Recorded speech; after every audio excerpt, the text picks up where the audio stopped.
নমস্কার বন্ধুরা, তোমরা কেমন আছো? আমি আবার আজকে একটা নতুন ব্লগ নিয়ে তোমাদের সামনে চলে এলাম। আর আজকের দিনটা সবার ভালো কাটুক এই কামনা করি।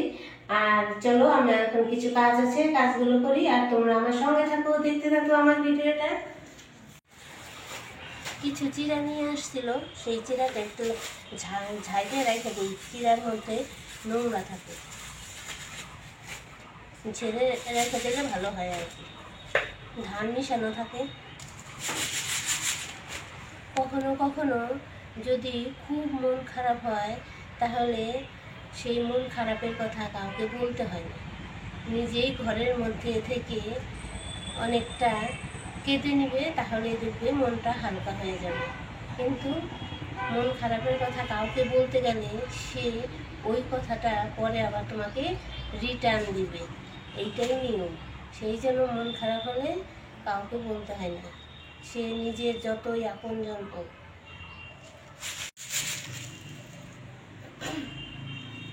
কোনো কোনো সময়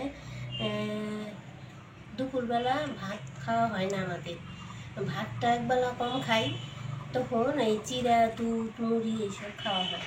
সেই জন্য ঘরের মধ্যে চিড়া আমাদের থাকেই। তো চিড়াটা একটু ঝাইরে রাখলে সুবিধা হয়, যখন তখন নিয়ে খাওয়া যায়। তাই চিড়াটা ঝাইরে রাখি।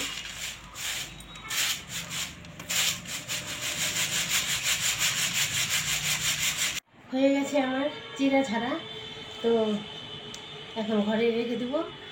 কাউকে অবহেলা করলে যে কতটা কষ্ট হয় সেই একমাত্র জানে। যে অবহেলিত হয় তার কষ্টটা সেই বোঝে, অন্য কেউ বোঝে না। তাই বলছি, কাউকে কষ্ট দেওয়ার আগে একবার নিজে ভেবে দেখো ব্যাপারটা, তারপর অন্যকে কষ্ট দিও। ডিম আলু সিদ্ধ বসিয়েছিলাম, তারপর বাইরের কাজ করে আসলাম। এখন এই যে ডিম সিদ্ধ হয়ে গেছে, তো আজকে ডিম রান্না করব। তো কিছু কিছু মানুষের জীবনে, নিজের লোক বলো, রিলেটিভ বলো, যাই বলো, একটা করে কিন্তু তোমার খারাপ লোক থাকে, যে তার জন্য তোমার পুরো জীবনটাই নষ্ট হয়ে যায়। তো আমি তো আর সবার মনের মতো হতে পারবো না, তাই যার মনের মতো আমি হতে পারি নাই তার কাছে তো আমি নিজেকে প্রমাণ করতে যাব না, তাই না ব্যাপারটা? আমি যার কাছে ভালো তাদেরকে নিয়েই থাকতে চাই। তো আমি যে তোমাদেরকে কথাটা বললাম, কমেন্টে জানাবা কথাটা ঠিক বললাম কি। তো আজকে রান্না করবো ডিমের ঝোল।